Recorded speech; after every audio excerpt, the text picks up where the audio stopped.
कर्नाटक विधानसभा के चुनाव खत्म हो चुके हैं, मतदान की प्रक्रिया पूरी हो चुकी है और अब जाहिर सी बात है हम एग्जिट पोल आपके सामने प्रस्तुत कर रहे हैं। एग्जिट पोल यानी कि एक महापोल आपके सामने न्यूज नेशन प्रस्तुत कर रहा है। तमाम एग्जिट पोल जो आज किए गए हैं उन सभी एग्जिट पोल को हम आपके सामने प्रस्तुत करेंगे और एक तस्वीर आपके सामने उकेरने की कोशिश करेंगे कि क्या संभावित विधानसभा की स्थिति हो सकती है कर्नाटक में। सबसे पहले न्यूज नेशन का ग्राउंड रिपोर्ट आपके सामने प्रदर्शित करते हैं। भारतीय जनता पार्टी सबसे बड़ी पार्टी बन सकती है। न्यूज नेशन के तमाम संवाददाताओं के आधार पर यह रिपोर्ट हम आपके सामने प्रस्तुत कर रहे हैं। 99 से 108 सीटें भारतीय जनता पार्टी को मिल सकती है कर्नाटक में। कांग्रेस के खाते में 75 से 84 सीटें जा सकती हैं। जेडीएस गठजोड़ के खाते में 31 से 40 सीटें जा सकती हैं और अन्य के खाते में 3 से 7 सीटें जा सकती हैं। ये न्यूज नेशन के संवाददाताओं के रिपोर्ट के आधार पर ये आकलन हम आपके सामने प्रस्तुत कर रहे हैं। हमने एग्जिट पोल नहीं किया, लेकिन हाँ, हम अपने संवाददाताओं के आकलन के आधार पर यह आंकड़े आपके सामने प्रस्तुत कर रहे हैं। और आइए अब एग्जिट पोल्स जो तमाम हुए हैं वो आपके सामने रखते हैं। इंडिया न्यूज चाणक्य का एग्जिट पोल आपके सामने है। भारतीय जनता पार्टी को 120 सीटें मिल सकती हैं, ऐसा चाणक्य एग्जिट पोल का कहना है। कांग्रेस को 73 सीटें मिल सकती हैं। जेडीएस गठजोड़ को 26 सीटें और अन्य के खाते में 3 सीटें जा सकती हैं। तो यानी कि 120 सीट तक भारतीय जनता पार्टी के जाने के आसार दिख रहे हैं। उसके साथ साथ अगला एग्जिट पोल आपके सामने एबीपी सी वोटर का, जिसमें भारतीय जनता पार्टी को 107 सीटें मिल सकती हैं, कांग्रेस को 88 सीटें मिल सकती हैं, जेडीएस गठजोड़ को 25 सीटें मिल सकती हैं, अन्य के खाते में 4 सीटें जा सकती हैं। यानी कि तीसरा एग्जिट पोल जिसमें कि भारतीय जनता पार्टी पहले नंबर की पार्टी बनती दिख रही है। अब आपके सामने चौथा एग्जिट पोल और उसका अनुमान आपके सामने है।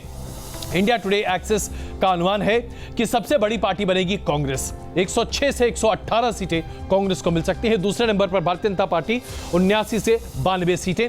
जेडीएस गठजोड़ को 22 से 30 सीटें मिल सकती हैं। अन्य के खाते में 4 सीटें अधिकतम जा सकती हैं। आइए अब हम पांचवें एग्जिट पोल के तरफ रुख करते हैं और यह पांचवा एग्जिट पोल हम आपके सामने प्रस्तुत कर रहे हैं, जो कि टाइम्स नाउ वीएमआर का एग्जिट पोल है। और इसके आधार पर बीजेपी को 80 से 93 माफ कीजिएगा और कांग्रेस को 90 से 103 सीटें मिल सकती हैं। जेडीएस गठजोड़ को 31 से 39 सीटें मिल सकती हैं और उनके खाते में 4 सीटें जा सकती हैं। हालांकि इसमें एक थोड़ा संशोधन है जो टाइम्स नाउ ने अभी किया है और उस संशोधन के आधार पर टाइम्स नाउ का आंकड़ा, जो नया आंकड़ा है, वो हम आपके सामने प्रस्तुत कर रहे हैं। नया आंकड़ा पहले जरा टाइम्स नाउ का पढ़ लीजिए जो आपके सामने है। मैं बता रहा हूं, टाइम्स नाउ ने अपने डेटा को रिवाइज कर दिया है। सबसे बड़ी पार्टी के तौर पर टाइम्स नाउ 103 सीटें बीजेपी को दे रही है। टाइम्स नाउ के हिसाब से कांग्रेस को 86 सीटें मिलेंगी और जेडीएस के खाते में 31 सीटें जा सकती हैं। अब आपके सामने न्यूज एक्स का हम ये आंकड़ा प्रस्तुत कर रहे हैं जो उसके एग्जिट पोल के आधार पर है। भारतीय जनता पार्टी को 120 सीटें प्लस माइनस 11, यानी कि ये रेंज न्यूज एक्स के आधार पर है, सीएनएक्स का। उसके बाद कांग्रेस 73 से प्लस माइनस 11 और उसके साथ साथ ये आधार इसका भी बनता जा रहा है, यानी कि सिर्फ एक एग्जिट पोल इंडिया टुडे का एग्जिट पोल जो कि कांग्रेस को सबसे बड़ी पार्टी के तौर पर उपस्थित कर रहा है। बाकी सभी एग्जिट पोल और न्यूज नेशन का ग्राउंड रिपोर्ट आज भारतीय जनता पार्टी को सबसे बड़ी पार्टी और सत्ता के सबसे नजदीक प्रस्तुत कर रहे हैं। तो आइए अब इस पर चर्चा करते हैं। इस वक्त हमारे साथ हमारे तमाम विशिष्ट मेहमान मौजूद हैं। साक्षी महाराज इस वक्त मौजूद हैं भारतीय जनता पार्टी से। इसके साथ साथ मीम अफजल साहब कांग्रेस से हमारे साथ मौजूद हैं। तनवीर अहमद जेडीएस के नेता इस वक्त हमारे साथ बेंगलुरु से मौजूद हैं। वरिष्ठ पत्रकार अभिलाष खांडेकर जी और राहुल देव जी इस वक्त स्टूडियो में मौजूद हैं। और आइए चर्चा शुरू करते हैं। साक्षी महाराज जी, एक एग्जिट पोल ऐसा है जो भारतीय जनता पार्टी को सबसे बड़ी पार्टी के तौर पर कर्नाटक में प्रस्तुत नहीं कर रहा, वरना बाकी सभी मानते हैं कि भारतीय जनता पार्टी सबसे बड़ी पार्टी होगी और सत्ता की कुंजी भारतीय जनता पार्टी के हाथ में होगी, लेकिन बिना जेडीएस के नहीं। कैसे बनेगी सरकार?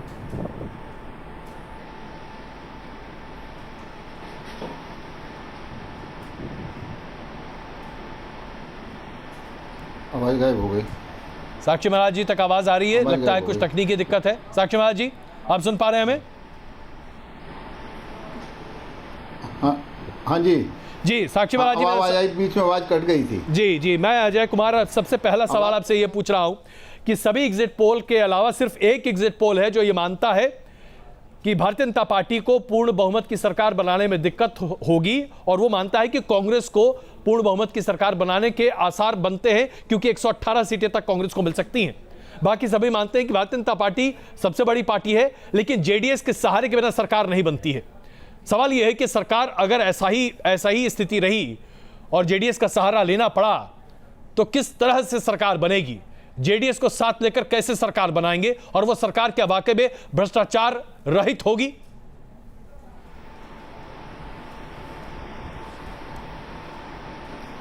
अजय कुमार जी, आवाज नहीं आ रही। अजय कुमार जी, जी आवाज नहीं आ रही। चलिए हम आपकी इस तकनीकी दिक्कत तो दूर करते हैं। मैं अपने टेक्निकल डिपार्टमेंट से कहता हूं। जी अब हाँ, दूर करिए, आवाज कट रही। मैं तुरंत वापस आता हूं। ये सवाल जरा मीम साहब मैं आपके सामने रखना चाहता हूं, जो मैंने साक्षी महाराज जी के सामने रखा था। सिर्फ एक एग्जिट पोल है जो कांग्रेस को सबसे बड़ी पार्टी के तौर पर प्रस्तुत कर रहा है, वरना बाकी सभी भारतीय जनता पार्टी को सबसे बड़ी पार्टी बना रहे हैं और जेडीएस के साथ सरकार उनकी बनती, ऐसा लगता है कि सब लोगों के हिसाब से यही बनता दिख रहा है। क्या आपको ये उम्मीद पर खरे उतरते दिख रहे हैं? आपने ऐसा सोचा था क्या कि सिद्धिरमैया जी की अगुवाई में आप वाकई में सरकार नहीं बना पाएंगे?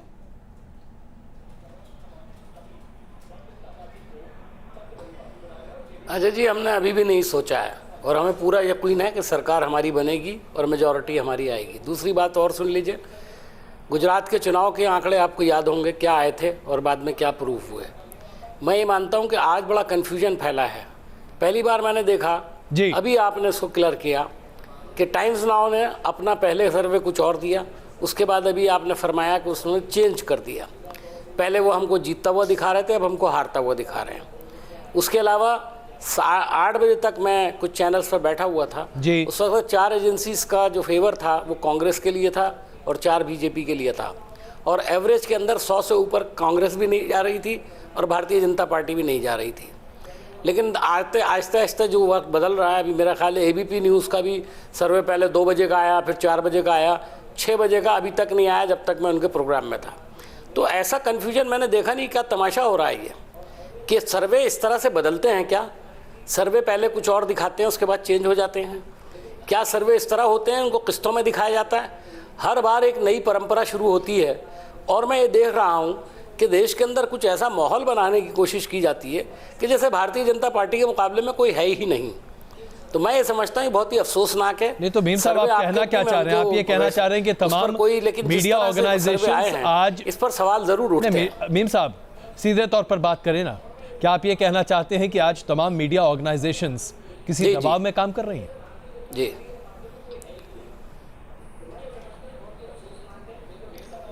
हुजूरे वाला, मैं ये नहीं कह रहा हूं कि सारी मीडिया ऑर्गेनाइजेशन, लेकिन कुछ मीडिया ऑर्गेनाइजेशंस बिल्कुल दबाव में काम कर रही हैं और आज से नहीं कर रही, पिछले 4 साल से कर रही हैं।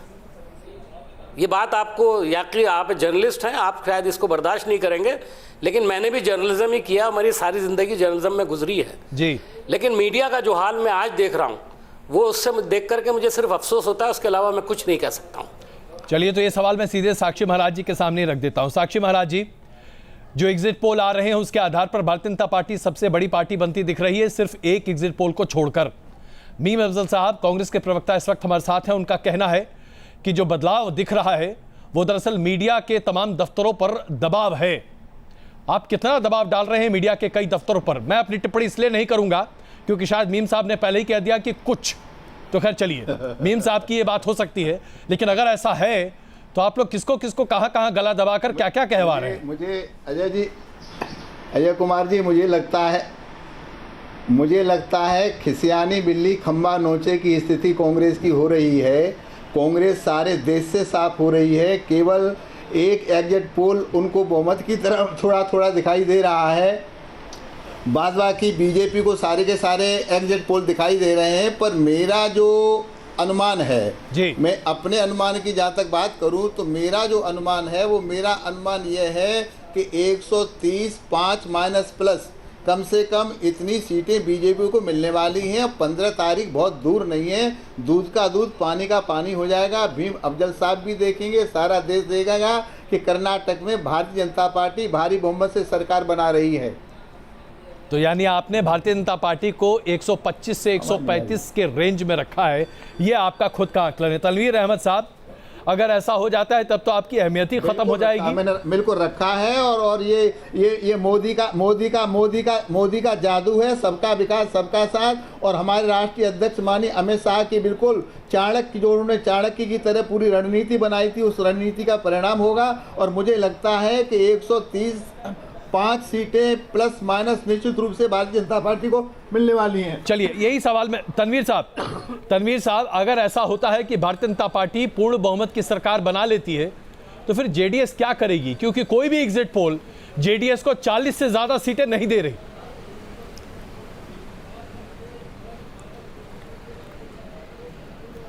देखिए, पहली बात तो ये 135 140 की जो बात है, आपको मालूम रहना चाहिए कि साक्षी महाराज कह रहे हैं। साक्षी महाराज की बातों को बीजेपी भी आजकल सीरियसली नहीं लेती है। दूसरी बात, कर्नाटक की जनता में ये एक बार भी आए नहीं, कर्नाटक को इन्होंने देखा नहीं, ना इन्होंने इनकी पार्टी ने कैंपेन करने के लिए दिया। चलिए, दूसरी बात, हमको मालूम है कर्नाटक का वास्तविक जो स्थिति है हम जानते हैं, वेदर इट इज कांग्रेस और बीजेपी। आप कैसे कह सकते हैं मैंने कर्नाटक को नहीं देखा? कर्नाटक का मैंने दौरा किया है, मैं 20 बार कर्नाटक गया हूं। नहीं, आप कैसे कह सकते हैं मैंने कर्नाटक को नहीं देखा है? आपने कर्नाटक में रहकर कर्नाटक को नहीं देखा होगा। अगर आप आते तो बीजेपी और 15 सीट हार जाती। हम आपका इस्तेकबाल करते, आप आते तो बीजेपी और 15 सीट हार जाती। आप आते और 15 सीट हार जाते। मैं कन्नडिगा हूँ, मैं कर्नाटक का बच्चा हूँ, मैं इस कर्नाटक में पैदा हुआ हूँ सर, मैं इस कर्नाटक का बच्चा हूँ। अरे आप बच्चे कर्नाटक के हैं तो आप फाइन, आपका भूगोल ज्ञान और एक बार ले लेंगे। मैंने कर्नाटक नहीं देखा। तनवीर साहब आइए जरा मुद्दे पर आते हैं। कोई भी एग्जिट पोल जेडीएस को 40 से ज्यादा सीटें नहीं दे रही। ऐसे में आपके पूरे अस्तित्व पर सवाल खड़े हो जाते हैं। क्या करेंगे एचडी कुमारस्वामी? देवेगौड़ा जी कैसे प्रधानमंत्री बनने का एक बार फिर सपना देख पाएंगे? बहुत दिक्कत हो जाएगी।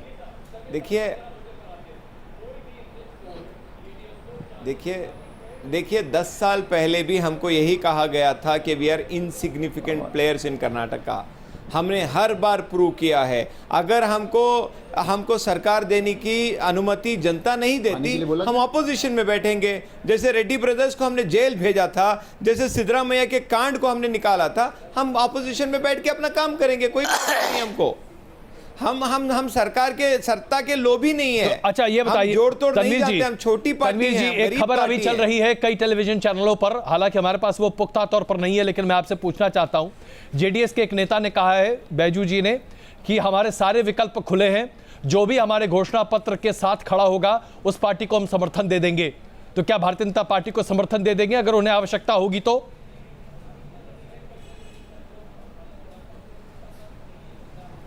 देखिए, बैजू नारायण एक बड़े वरिष्ठ नेता हैं, उनकी बात का हम सम्मान करते हैं। अगर बैजू नारायण जी ने कहा है तो क्योंकि हमारा घोषणा पत्र विकास के ऊपर है, हमारा घोषणा पत्र सांप्रदायिक शक्तियों के खिलाफ है।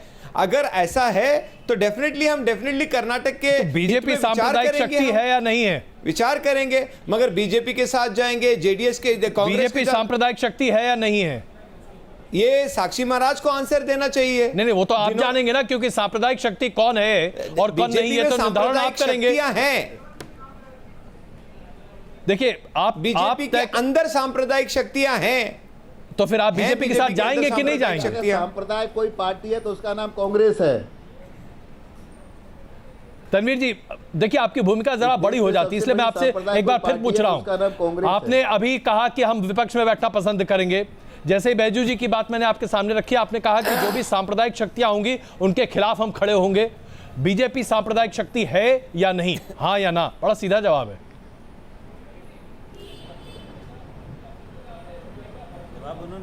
देखिए, मैं इतना कहता हूं कि हर पार्टी के अंदर कुछ ऐसे तत्व रहते हैं जो उनकी पार्टी को खराब करते हैं। जी, जैसा मैं आपको जानता हूं तो बड़ी साफगोई वाले व्यक्ति हैं। आप राजनीतिक भाषा कब से बोलने लगे? या तो बीजेपी सांप्रदायिक है या बीजेपी सांप्रदायिक नहीं। सर, अगर हम से बड़े लोगों के साथ बैठना है, चलिए देखिए, जब आपकी मजबूरी हमारे संपादकों के सामने स्पष्ट है और राहुल जी वाकई में मुस्कुराकर उसका जवाब दे रहे हैं। राहुल जी, तनवीर जी को धन्यवाद देना चाहिए कि उन्होंने आपके प्रश्न का बहुत सीधा जवाब दे दिया है। सीधे उस तरह से नहीं कहा है, लेकिन एक बड़ी नई स्थापना उन्होंने पेश की है। मुझे उस पर बड़ा रोचक लग रही है कि बीजेपी सांप्रदायिक है, वो ये नहीं कह रहे हैं, पहली बात। और दूसरे उन्होंने कहा कि बीजेपी में सांप्रदायिक तत्व और शक्तियां हैं। तो ये एक इतनी मौलिक विचार है ये, जी। जो अब तक बहुत कम लोगों को सूझा है। लेकिन मजाक नहीं, तारुफ रहा है, मजाक नहीं। जी। दो चीजें मुझे ये बता रही हैं तनवीर जी की बात से कि उन्होंने अपने वरिष्ठ नेता के बयान का खंडन नहीं किया, और वो खुद भी जो उन्होंने कहा है उससे यह बहुत स्पष्ट है कि ज़रूरत पड़ी तो अब जेडीएस को बीजेपी के साथ जाने में कोई समस्या नहीं होगी, और ये उन्होंने लगभग तय कर लिया है। बिल्कुल जी। मीम साहब,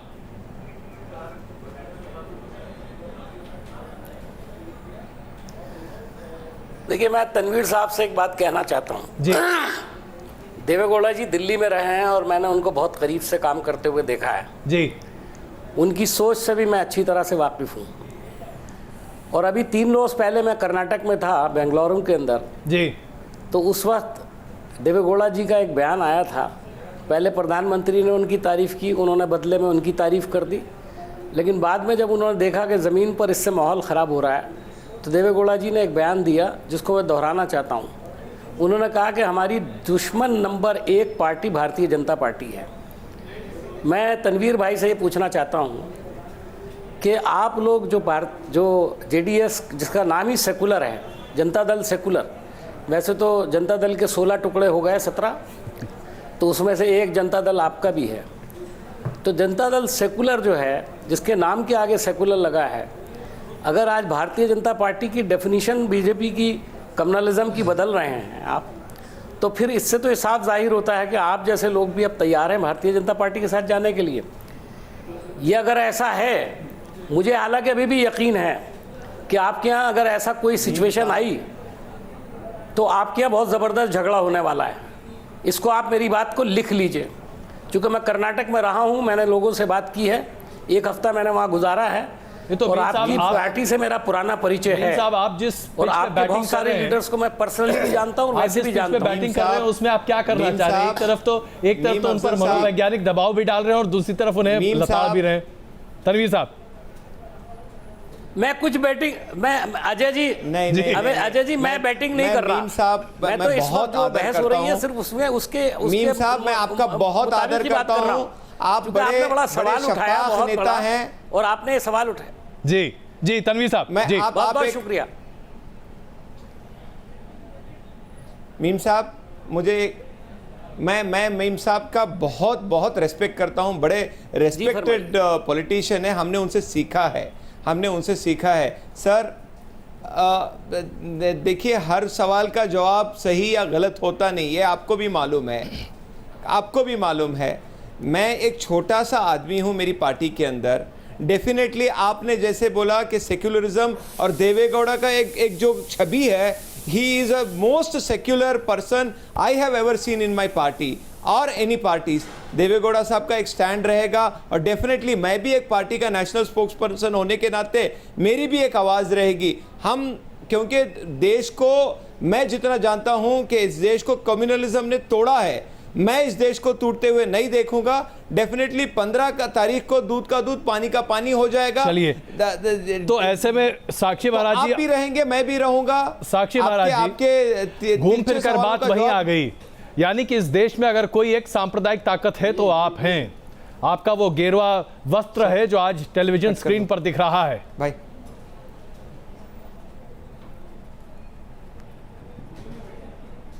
नहीं, गेरुआ अस्त्र कभी भी कम्युनलिज्म का प्रतीक नहीं हो सकता। ताकतें वो हैं जो मैं नहीं मानता हूँ, रंग से मैं किसी को कम्युनल या नॉन कम्युनल नहीं मानता, ये जहन होता है। मैं तनवीर भाई की एक बात,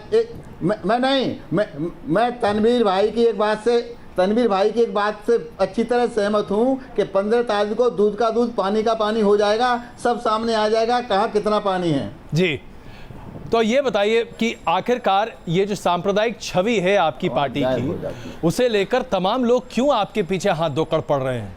जनता का समर्थन आपको है, एग्जिट पोल्स ये बताते हैं कि कर्नाटक भी आप जीत सकते हैं और कम से कम जीतने के मुहाने पर हैं। इसके बाद भी आप सांप्रदायिक हैं, इसके बाद भी आप गेरुआधारी हैं, इसके बाद भी आप देश में सांप्रदायिक तनाव उत्पन्न कराने में सबसे अग्रणी रहते हैं।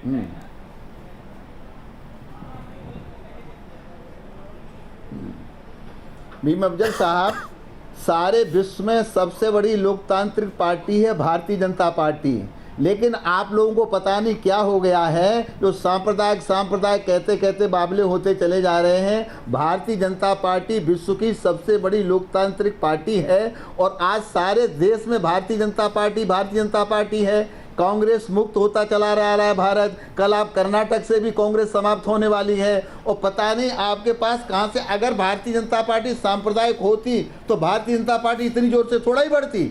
आप लोग खामखा भारतीय जनता पार्टी के ऊपर सांप्रदायिकता का आरोप लगाते रहते हैं। भारतीय जनता पार्टी सर्वे भवन्तु सुखिनः सर्वे सन्तु निरामया सर्वे भद्राणि पश्यन्तु मा कश्चित् दुःख भाग् भवेत्। भारतीय जनता पार्टी सबका विकास, सबके साथ में विश्वास करती है। भारतीय जनता पार्टी बंटवारे में विश्वास नहीं किया करती है। इसलिए भारतीय जनता पार्टी को गाली देना बंद करिए। अभिलाष जी, जिस तरह से आज ये पूरी बात हो रही है और अगर बीजेपी वाकई में कर्नाटक में सरकार बना लेती है तो सबसे बड़ी टिप्पणी क्या होगी और किस पार्टी पर होगी?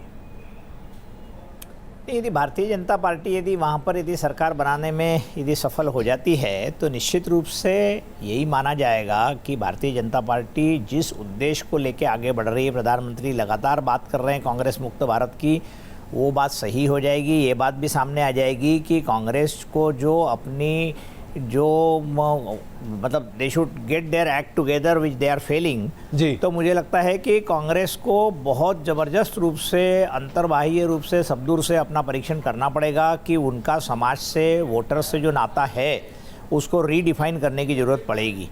लेकिन चूंकि ये एग्जिट पोल है, अभी क्या कौन सी सीट्स आ रही है, कितनी किसको आ रही है, इसके ऊपर बातचीत अपन पूरी तरीके से नहीं कर सकते हैं। लेकिन फिर भी जो एग्जिट पोल बता रहे हैं भारतीय जनता पार्टी, तो मुझे लगता है उसमें कोई आश्चर्य की बात नहीं है, क्योंकि पिछले कुछ चुनाव में हमने लगातार देखा है कि कांग्रेस के पास में वो ताकत ही नहीं है, चाहे वो धन बल की आवश्यकता हो, चाहे पार्टी कैडर को ऑर्गेनाइज करने की आवश्यकता हो या इच्छा शक्ति की आवश्यकता हो। दूसरी बात ये भी है कि इस देश का युवा या इस देश का वोटर यदि भारतीय जनता पार्टी को पसंद कर रहा है और उसको बड़ी से बड़ी संख्या में वोट दे रहा है, तो उसमें आप और हम उसमें ये क्या कहने वाले लोग हो सकते हैं कि ये भारतीय जनता पार्टी ठीक कर रही है काम या नहीं कर रही है। अल्टीमेटली लोकतंत्र में वही बात सही है जो जिस पार्टी को सबसे ज़्यादा वो मिलती है। हम ये निश्चित रूप से उसका परीक्षण कर सकते हैं। अभिलाष जी ने एक ही सांस में कई सारी चीज़ें गिना दी आज कांग्रेस के लिए। सबसे ताकतवर सिपाहीसालार के बाद भी अगर कांग्रेस कर्नाटक हार जाती है तो क्या ये महज एंटी इनकम्बेंसी होगा या दरअसल ये आपके शीर्ष नेतृत्व पर एक बड़ी टिप्पणी होगी, एक करारा हमला होगा जनता का?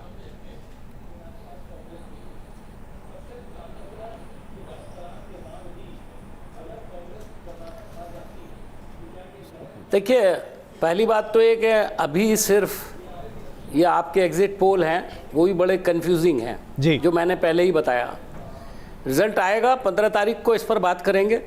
मैं अभी कुछ नहीं कहना चाहता हूँ, लेकिन मेरा एक व्यू है, पिछले 2-3 साल से बना है, और उत्तर प्रदेश के जब निकाय चुनाव हुए थे जी, उसके बाद मेरा एक व्यू बना था।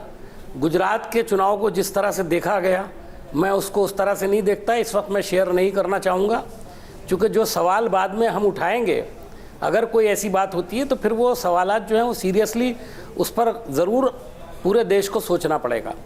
मैं सिर्फ इतना कहना चाहता हूं कि एक तरफ जी मोदी जी हैं जो अपने बारे में एक बार ये नहीं बता सकते कि उन्होंने कौन सा वादा ऐसा है जो किया हो और पिछले 4 साल में उसको पूरा कर दिया हो।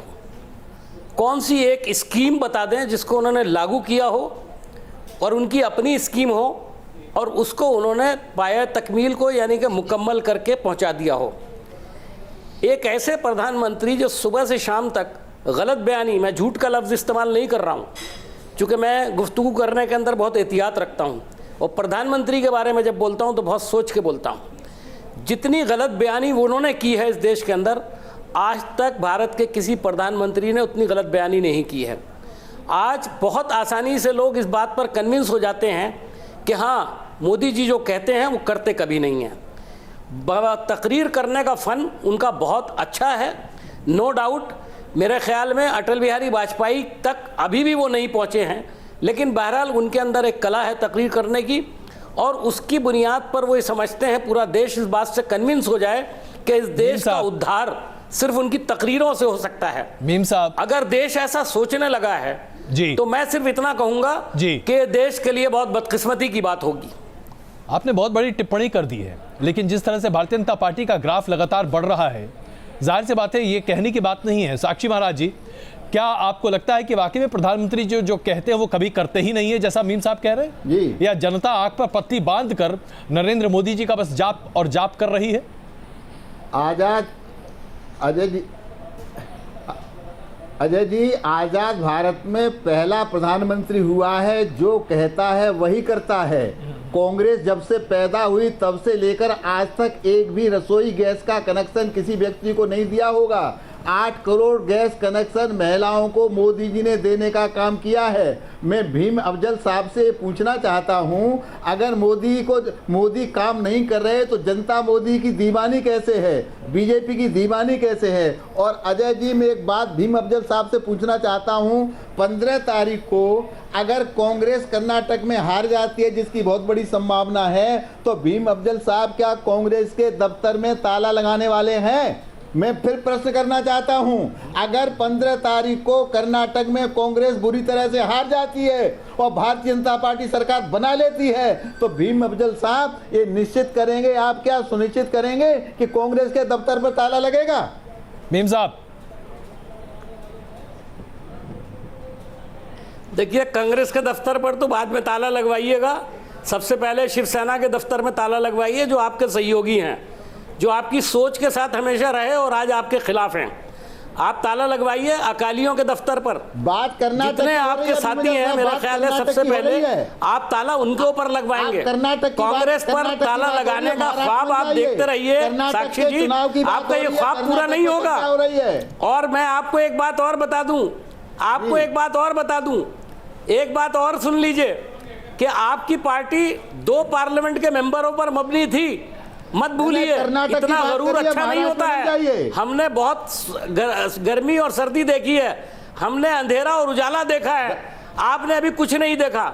आप 1925 से लगे हुए हैं और अब जाके आपको सत्ता का मुंह देखना पड़ा है, लेकिन आपका गुरूर आपको शायद वहीं ले जाने के लिए तैयार बैठा है। चलिए, ये वाद और विवाद तो बहुत हो सकती हैं, लेकिन राहुल जी, मैं जरा आपको इसमें शामिल करूं चर्चा में। नहीं है, ये जनता की भावना है राहुल जी। बीजेपी का ग्राफ लगातार हम देख रहे हैं, राज्य दर राज्य बढ़ता चला जा रहा है, और जो एग्जिट पोल हैं वो भी इस तरफ इंगित कर रहे हैं कि शायद कर्नाटक में भी बीजेपी की सरकार बने, और ये लगभग ऐसा लग रहा है कि तय ही है। और अगर ये स्थिति है तो फिर आने वाले विधानसभा 3 और बड़े विधानसभा चुनाव हैं, वो भी हैं, और फिर लोकसभा। क्या आपको वाकई में लगता है कि कांग्रेस की बुनियादी स्ट्रैटेजी गलत है? क्या बुनियादी तौर पर कांग्रेस अध्यक्ष जनता की नब्ज नहीं पकड़ पा रहे हैं? और अगर ऐसा है तो क्या रीथिंक करना चाहिए आज कांग्रेस को? अजय, स्ट्रैटेजी तो एक चीज़ होती है, लेकिन नेतृत्व उससे थोड़ी अलग चीज़ होती है।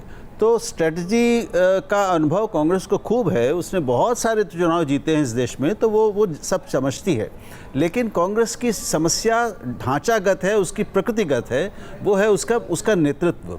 तो जब तक ये बहुत तय है, जब तक गांधी परिवार पर उसकी निर्भरता इतनी अटल और अटूट बनी रहेगी कि वो किसी और शीर्ष नेता की कल्पना ही नहीं कर सकती, तो उस समय आप पाएंगे, और वो अपने को पुनर्जीवित नहीं कर पा रही है, उसमें युवा रक्त उतनी तेज़ी से नहीं आ पा रहा है। आज भी आप देखिए, इतने सालों की लगातार हार के बावजूद आज बीजेपी अगर कर्नाटक जीत गई तो 22 राज्यों में उसका शासन होगा। ये अद्भुत स्थिति है, ये अकल्पनीय था। 5 साल पहले भी अकल्पनीय था ये जी।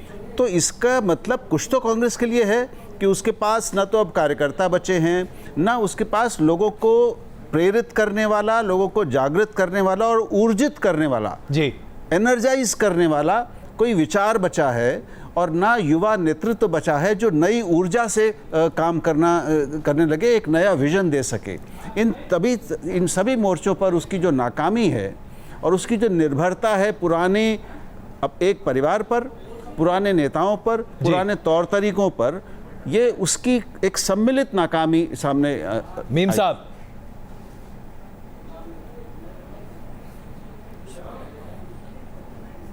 देखिए, राहुल जी का अपना तजिया हो सकता है, मैं सिर्फ उनको इतना ही कहना चाहता हूं कि राहुल जी बड़े पुराने जर्नलिस्ट हैं और हम लोगों ने बहुत ज़िंदगी में एक दूसरे को साथ देखा है, काम करते हुए भी देखा है जी। मैं सिर्फ इतना कहना चाहता हूं कि जिस वक्त किसी जगह पर कोई जवाल शुरू होता है तो मैं देखता हूं कि जवाल पजीर जो भी चीज़ हो उसके ऊपर इसी तरह की टिप्पणी की जाती है। एक कांग्रेस में ऐसा दौर 77 में भी देखा था, 89 के अंदर भी देखा था, और उसके बाद 96 के अंदर भी देखा था, और आपने देखा कांग्रेस फिर वापस आई और पूरी ताकत से वापस आई। मेरा ये मानना है कि जिस भारतीय जनता पार्टी अगर 2 से 282 हो सकती है तो भारतीय जनता पार्टी वापस 100 के नीचे भी जा सकती है। और ये सियासत है और ये आवाम है, इनके बारे में नहीं मीम साहब, ये जो आप बात कह रही है दार्शनिक बात जरूर है। जब ये तय कर लेती है मीम साहब, ये दार्शनिक बात जरूर है कि लेकिन 2 से 282 और उसके बाद फिर शायद 2 पर वापस भी पहुंच सकती है, ये बात दार्शनिक जरूर है। लेकिन आज कहीं ना कहीं नीतिगत स्तर पर कांग्रेस कमजोर तो पड़ ही रही है। राहुल गांधी ने जो दमखम गुजरात के चुनाव में दिखाया, उसके बाद तो ऐसा लग रहा था कि कर्नाटक वाकई में आपके लिए, अंग्रेजी का शब्द इस्तेमाल करूं, केक वॉक है। और उसके साथ साथ राजस्थान और मध्य प्रदेश आपकी झोली में आने के लिए टपके तैयार बैठे हैं। लेकिन आज अगर एग्जिट पोल अपने आप में जो प्रदर्शित कर रहे हैं, अगर ये जन भावना है, तो आज राहुल गांधी को और पूरी कांग्रेस पार्टी को सोचना पड़ेगा कि भाई 4 साल में आप कुछ नहीं कर पा रहे, अब अगले 8 महीने में ऐसा क्या कर देंगे कि 2019 के चुनाव में आप दमखम के साथ खड़े हो पाएंगे। यानी कि आप वाकई में आधारहीन हैं।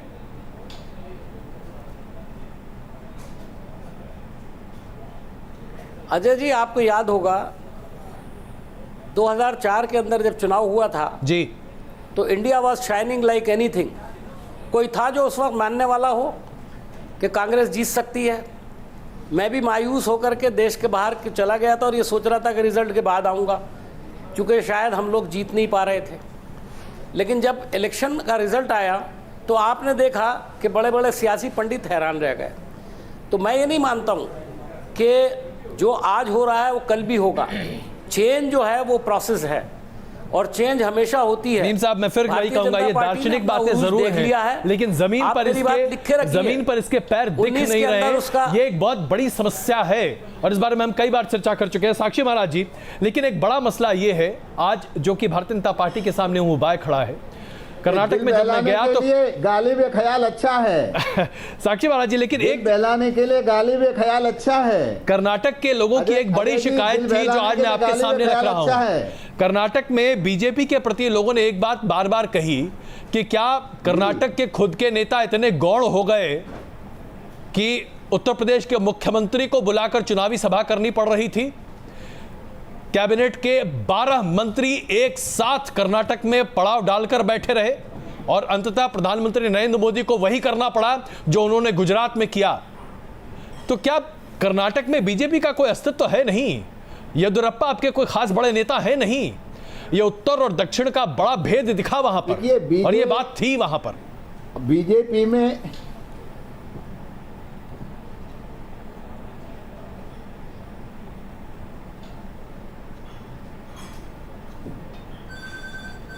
जी आवाज नहीं आ रही। साक्षी महाराज जी, आप तक आवाज आ रही है? हाँ अजय जी, बीजेपी कार्यकर्ताओं की आ रही है। बीजेपी कार्यकर्ताओं की पार्टी है। हमारे यहाँ मुख्यमंत्री प्रधानमंत्री बाद में होता है, कार्यकर्ता पहले होता है। वो कार्यकर्ता पार्टी के हैं, सारे देश के एक कार्यकर्ता हैं। सबने मिलकर के कर्नाटक के चुनाव को लड़ा है और मुझे लगता है कि सबकी सामूहिक जो परिश्रम है वो रंग लाएगा। निश्चित रूप से वहाँ भारतीय जनता पार्टी सरकार बनाएगी। परंतु ये आरोप लगाना कि कर्नाटक में पार्टी के पास नेता नहीं, एक से एक बड़ा नेता पार्टी के ऊपर है, कर्नाटक के नेता को आगे करके ही तो हमने चुनाव लड़ा है। तो आप कैसे कह सकते हैं कर्नाटक में हमारे पास नेता नहीं है? मैं अपने कुछ एक आगे करके या बाजू में करके, बिल्कुल। और इसके साथ साथ अभिलाष जी जो कह रहे हैं उसी को मैं सप्लीमेंट कर रहा हूं साक्षी महाराज जी। आईटी सिटी में बहुत लोगों से बातचीत हो रही थी और उन्होंने कहा कि आखिरकार हम अपने डिफेंस मिनिस्टर को कर्नाटक में क्यों इतना देख रहे हैं, जब हम जानते हैं कि सरहद पर क्या हाल है, जब हम जानते हैं कि कश्मीर में क्या चल रहा है और चीन के साथ क्या स्थिति है। लोग निर्मला सीतारमण के वहां पर होने पर बड़ी आपत्ति दर्ज कर रहे थे, एक बड़ा पढ़ा लिखा वर्ग, कि आखिरकार हमारे डिफेंस मिनिस्टर कर्नाटक के चुनाव में यहां क्यों बैठी हैं, दिल्ली में क्यों नहीं है, हम उन्हें तनख्वाह किस लिए देते हैं। इस तरह की भावनाएं हैं। आप इलेक्शन मोड में 2014 से हैं और आज भी हैं, लगता है 2019 के बाद भी रहेंगे। नहीं, लोगों की लोगों की भावना को कोई नहीं रोक सकता, लेकिन देश की सीमाएं इतनी बढ़िया सुरक्षित कभी नहीं थी जितनी आज सुरक्षित हैं। सीतारमण के हाथों में देश अच्छी सुरक्षित है, उसकी किसी को चिंता करने की आवश्यकता नहीं है। राहुल जी, ये जो भावनाएं अब आ रही हैं, क्या इसका कोई अस्तित्व आपको दिख रहा है? अभिलाष जी, आपसे भी यही सवाल है, क्या वाकई में जो इस तरह से पैराट्रूपिंग करते हैं बीजेपी के तमाम नेता, और ऐसा लगता है कि करो या मरो, इसके अलावा कोई रास्ता नहीं है, क्या चुनाव जीतने का इसके अलावा कोई और रास्ता वाकई में नहीं है? नहीं, मुझे आश्चर्य इस बात पर लगता है कि भारतीय जनता पार्टी इतनी, जिसको कहते हैं अनुशासित पार्टी है, इतना कैडर मैनेजमेंट उनका अच्छा है, उसके बावजूद इतने मंत्री वहाँ पर जाकर रहे हैं। प्रकाश जावड़ेकर जी को उसको इंचार्ज बना के रखा है। HRD बहुत इंपॉर्टेंट मिनिस्ट्री है। आपने भी जैसा कहा कि निर्मला सीतारमण वहाँ पर जाने पर लोगों को आश्चर्य लग रहा था, तो मुझे भी आश्चर्य लग रहा था कि इतने सारे मंत्री वहाँ पर जाने की आवश्यकता क्यों पड़ रही है, प्राइम मिनिस्टर को इतनी सभाएं क्यों करना पड़ रही है। क्या उनको अपने वहाँ के संगठन पर और अपना उनका जो काम पूरे देश में या बाकी राज्यों में हो रहा है उसके आधार पर अपने जीत के प्रति वो आशान्वित नहीं थे क्या? लेकिन ये उनके काम करने का तरीका हो सकता है। भारतीय जनता पार्टी कोई रिस्क नहीं लेना चाहती है। मुझे लगता है कि उनकी तरफ से उन्होंने पूरी ताकत झोंक दी थी इसके लिए, और सामने एक अकेला आदमी सिद्धारमैया खड़ा था।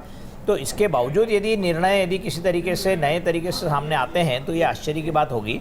लेकिन भारतीय जनता पार्टी की चुनाव की रणनीति अब हमारे सामने कोई सीक्रेट नहीं बची है। वो जिस तरीके से चुनाव लड़ते हैं, मंत्रियों को लगा देते हैं काम पर, बाकी सारी चीज़ों को लगा देते हैं, पैसा खूब लगा देते हैं, और नीचे स्तर तक कार्यकर्ताओं को भी बहुत, ये इसमें से कुछ कांग्रेस सीख सकती है क्या, ये देखना है बस। मीम साहब, कांग्रेस कुछ सीखने को तैयार है?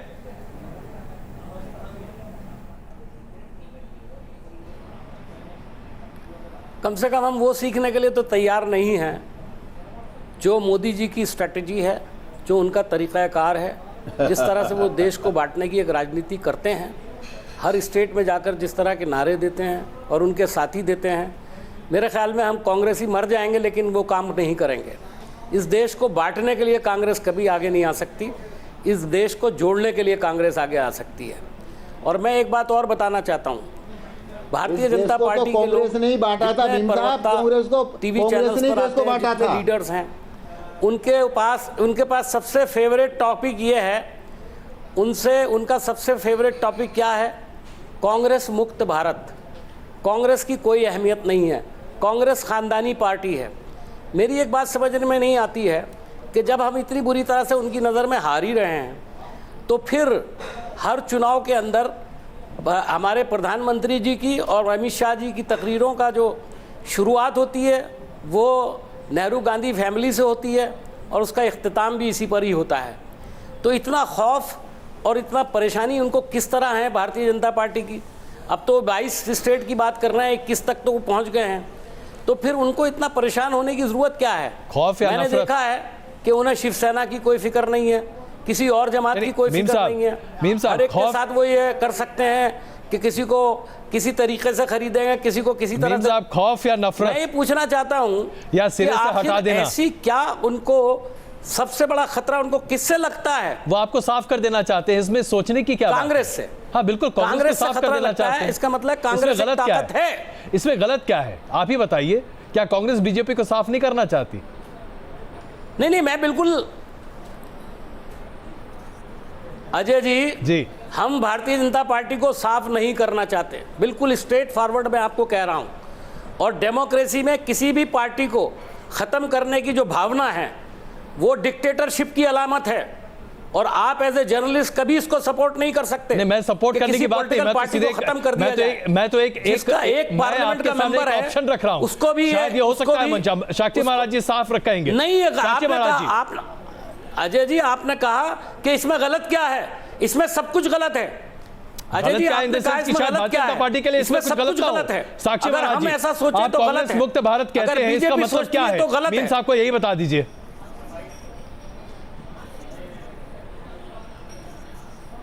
देखिए अजय जी, कांग्रेस ने बहुत अपराध किया इस देश में। इस देश को बांटने के लिए जितना जिम्मेदार था उससे ज़्यादा जिम्मेदार कांग्रेस है, और इस देश को कांग्रेस मुक्त करने का जो संकल्प लिया नरेंद्र भाई मोदी ने, वो एक दिन निश्चित रूप से पूरा होगा। कोई छोटा मोटा संकल्प नहीं, बड़ा संकल्प है। और 15 तारीख को आप देखेंगे कर्नाटक भी कांग्रेस मुक्त हो जाएगा। मीम साहब,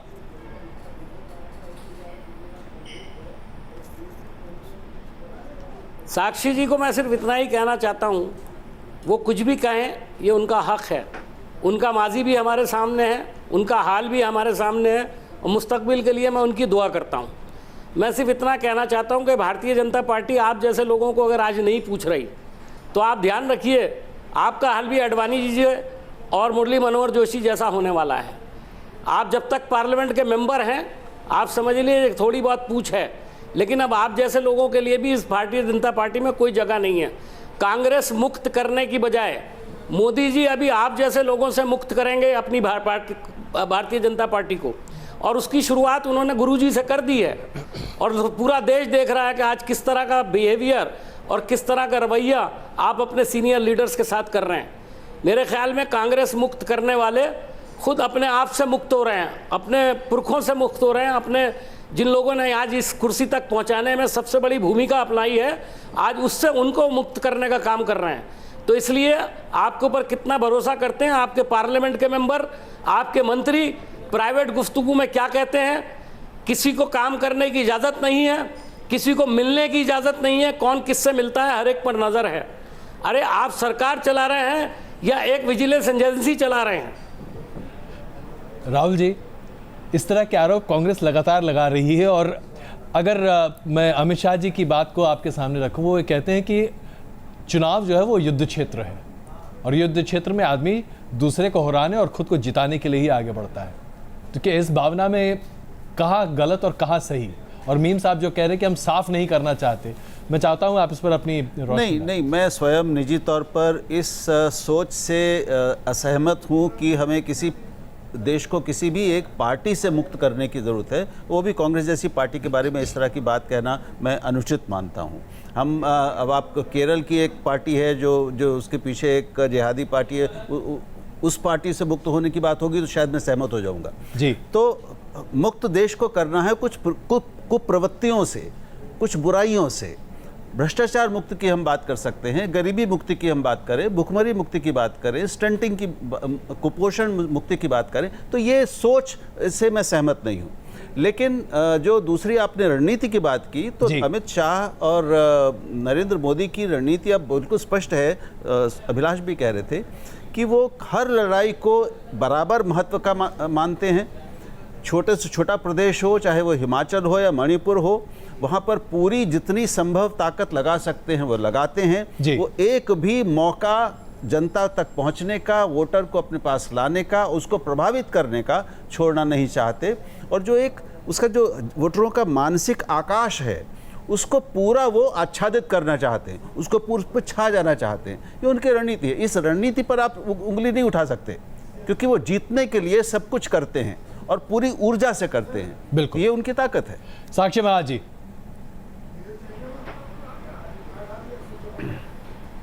जी नहीं, ठीक कह रहे हैं राहुल देव जी, ठीक कह रहे हैं। और युद्ध में विजय ही लक्ष्य होता है। जब युद्ध होता है तो हमारे राष्ट्रीय अध्यक्ष जी का भी सोचना सही है। युद्ध का लक्ष्य केवल विजय होता है। जेन केन प्रकारेण विजय प्राप्त होनी चाहिए, युद्ध का लक्ष्य होता है। साक्षी महाराज जी, लेकिन इस युद्ध में कई बार धर्म युद्ध की बात की जाती है। क्या आप वाकई में मानते हैं कि आज जिस तरह से चुनाव लड़े जा रहे हैं, और खास करके भारतीय जनता पार्टी जिस तरह से चुनाव लड़कर कई बार न जीतते हुए भी सरकार बना लेती है, क्या ये धर्म युद्ध है?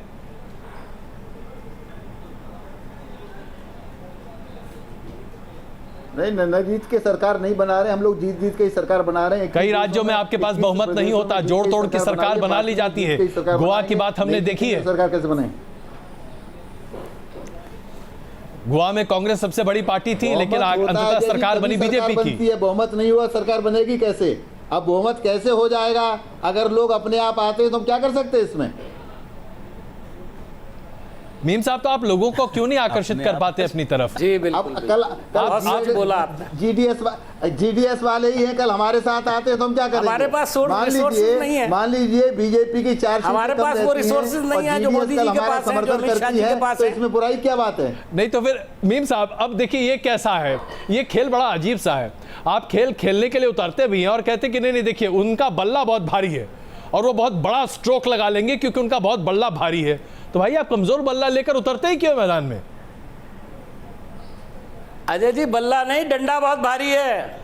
देखिए मैं तो बल्ला ही बोल सकता हूं, डंडा बहुत भारी है। आप उठाइए मीडिया पे जो डंडा पड़ रहा है वो आप भी जानते हैं अच्छी तरह भारत से। का राष्ट्रीय खेल हॉकी है और हॉकी का इस्तेमाल डंडे की तरह ही खूब होता है। लेकिन मीम साहब ये बताइए, मीम साहब? सीरियस मीम साहब, लेकिन ये बात वाकई में आज हर हलकों में ये चर्चा होती है और कई आप तो विदेश सेवा में काम कर चुके हैं, एम्बेसीज के भी कई एम्बेसडर्स और बाकी लोगों से भी जब बात होती है वो यही कहते हैं कि आखिरकार कांग्रेस को हो क्या गया है। कोई रणनीति नहीं है, कोई विचार नहीं दिखाई देता, कोई नई सोच नहीं दिखाई देती, पुनर्जीवित करने की कोई जागरूकता नहीं दिखती। ऐसा क्यों? आप इतने निराशावादी क्यों हो गए हैं? सिर्फ चुनाव आता है, भाषणबाजी होती है, गायब हो जाते हैं, क्यों ऐसा? हम बिल्कुल नहीं है निराशावादी। हमने कर्नाटक के चुनाव पूरी ताकत से लड़ा। आपने राहुल जी की मेहनत देखी, वहाँ पर क्या कमी थी आप मुझे बताएं। राहुल जी के अंदर इतनी ज़बरदस्त तब्दीली मैंने देखी है। ये जो उन्होंने आखिरी एक प्रेस कॉन्फ्रेंस अभी की थी, उसके अंदर जो सवालों के जवाब हैं जी, आप मुझे बताइए। एक पुराने जर्नलिस्ट हैं, राहुल जी भी यहाँ बैठे हुए हैं और एक दूसरे हमारे साथी भी बैठे हैं जर्नलिस्ट जी। आप मुझे बताइए, क्या इतनी मैच्योरिटी आपने किसी लीडर में देखी? पिछले 4 साल में हमारे प्रधानमंत्री ने एक प्रेस कॉन्फ्रेंस नहीं की। मैं डायरेक्ट कभी नहीं, प्रधानमंत्री जी के नहीं प्रेस किया। कॉन्फ्रेंस का तो हम सब उसके इंतजार कर बावजूद रहे हैं, वो सबसे बड़े लीडर इसमें हैं। कोई शक नहीं, लेकिन मीम साहब और बड़े जो अदब के लोग साथ खड़े कहना होकर के चाहूंगा। आप लोगों का सामना करते हैं जी, आपके तमाम तीर और नश्तरों को, नहीं मीम साहब, आपके लेकिन तमाम तीर और नश्तरों को लेकिन माफ कीजिएगा साहब, बर्दाश्त करते हैं और उसका जवाब देते हैं। नहीं मीम साहब, आपको उनमें कोई गुण नजर नहीं आते, तो इसमें मैं क्या कह सकता हूं? हमें गुण नजर आए ना आए वो बिल्कुल अलग बात है, लेकिन आपका ये कहना कि उनमें बड़ी तब्दीली आ गई है, 10 बजे तक कब है तक क्या? तब्दीली आती रहेगी? 2004 से 2018, आप जरा बताइए, इतने लंबे समय में कितनी तब्दीलियां आनी चाहिए? कितने मौके मिलेंगे राहुल जी को? आप मुझे बताइए, मोदी जी में तब्दीली कितने दिनों में आई? मोदी जी ने जो अपना सफर शुरू किया था, कितने दिन में तब्दीली आई? अच्छा चलिए, आपने ये कहा आज तो प्रधानमंत्री वो बन करके जी, आपको लग रहा है कि वो जो बोलते हैं उस पर आपकी तवज्जो होती है? नहीं, पर तब्दीली तो हो गई, वो मुख्यमंत्री से प्रधानमंत्री बन गए ना मीम साहब, इसलिए को प्रधानमंत्री हैं। साक्षी नहीं। महाराज, साक्षी हाँ, महाराज, बिल्कुल बन सकते हैं। नीम साहब, मैंने कब नीम कहा? साहब, नीम साहब, अरे देवेगौड़ा जी प्रधानमंत्री बने थे, मीम वो भी साहब, चीफ इजाजत- मिनिस्टर थे। अजय और जब बने थे तो मीम लोगों साहब, को बड़ी मीम हैरत साहब, हुई थी। आपको राहुल जी याद का होगा एक सवाल दिल्ली है के आपके अंदर। लिए। मीम साहब, राहुल जी का एक सवाल है आपके लिए, मीम राहुल जी साहब, प्लीज। एक कुछ गुजारिश करना चाहता था कि एक बहुत बड़ा फर्क जो राहुल जी, गांधी जी। और नरेंद्र मोदी के बीच में है कि नरेंद्र मोदी जी। ने अपने संघर्ष, अपनी ताकत और अपनी क्षमता के बल पर शून्य से आज यहाँ तक वो पहुँचे हैं, एक सामान्य कार्यकर्ता से यहाँ पहुँचे हैं। मैं वो चाय वाली बात पे नहीं जा रहा हूँ, लेकिन राहुल गांधी को कांग्रेस का नेतृत्व उनकी विरासत के कारण मिला है, उनके अपने नेतृत्व के गुणों के कारण नहीं मिला है। तो इस अंतर को स्वीकार करना चाहिए और इसका नुकसान उनको उठाना पड़ रहा है। वो अच्छे इंसान हैं, उनमें परिपक्वता निश्चित रूप से आई है, उनकी प्रेस कॉन्फ्रेंस निश्चित रूप से अच्छी थी, मैं स्वयं प्रशंसा कर रहा हूँ, लेकिन उनका मुकाबला जिससे है अंततः तो उस मतलब तुलना तो उसी से होगी ना, और उस तुलना में वो अभी उतने मजबूत साबित नहीं हो रहे हैं। ये मजबूरी है आपकी।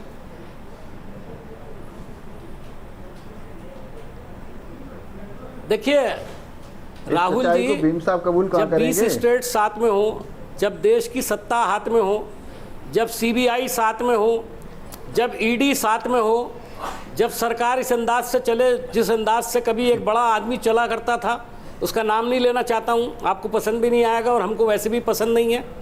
अगर उस स्टाइल से कोई काम कर रहा है और इसको उसकी क्षमता कहा जा रहा है, ये उसको कारकर्दगी बताया जा रहा है, तो मैं ऐसी कारकर्दगी को नकारता हूँ।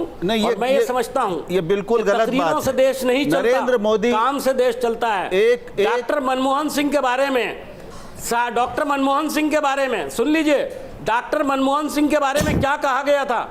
मैं एक ज़माने में डॉक्टर मनमोहन सिंह जब नई इकोनॉमिक पॉलिसी लेकर आए थे, मुझे भी उस पर एतराज़ था, लेकिन आज मैं कन्विंस हूँ कि अगर 1991 में डॉक्टर मनमोहन सिंह नई इकोनॉमिक पॉलिसी नहीं लेकर आते, तो आज देश के अंदर ये जो खुशहाली आप देख रहे हैं, देश के अंदर जो मीम साहब, पैसे की रेल पेल मीम और साहब, टेक्नोलॉजी आप की रेल विषय पेल बदल देख रहे रहे हैं। हैं, मीम साहब, शायद ये आप- आपको देखने को नहीं मिलती। मीम साहब, आप क्या विषय आप बदल रहे हैं। डॉक्टर मनमोहन मीम सिंह के साहब, विजन मीम को साहब, आप डॉक्टर मनमोहन सिंह तक लेकर जा रहे हैं। डॉक्टर मनमोहन के विजन मीम को साहब, मीम साहब, आप मोदी जी के मीम साहब, विजन से कोई तुलना नहीं, कर बिल्कुल सकते। तुलना की बात इसलिए होती बिल्कुल है। नहीं कर सकते आप हैं विषय क्योंकि बदल रहे हैं। डॉक्टर मनमोहन नहीं, सिंह के विजन मीम को साहब, तो नकार मीम के साहब, इस मोदी बात जी को आए सामने। हमारे दोनों एक्सपर्ट्स, मैं नहीं मीम साहब अजय जी, मैं आपका शुक्रगुजार हूं जी, मैं आपका शुक्रगुजार हूं। मैंने आजकल टीवी डिबेट्स में जाना बहुत कम कर दिया है। मैं आपके आया, मुझे खुशी हुई, कम से कम अपनी बात कह तो सके आपके सामने।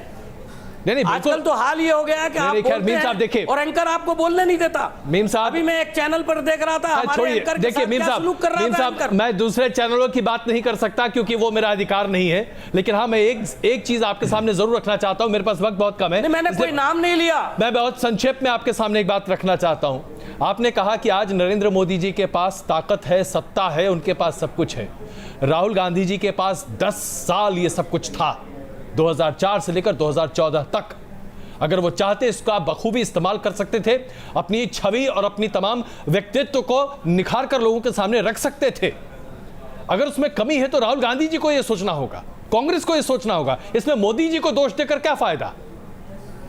मीम साहब को एक प्रश्न ये है। 2004 से 2014 तक जी, आप भी ये बात जानते हैं कि अगर वो चाहते तो प्रधानमंत्री बन सकते थे, लेकिन उन्होंने ये काम नहीं किया।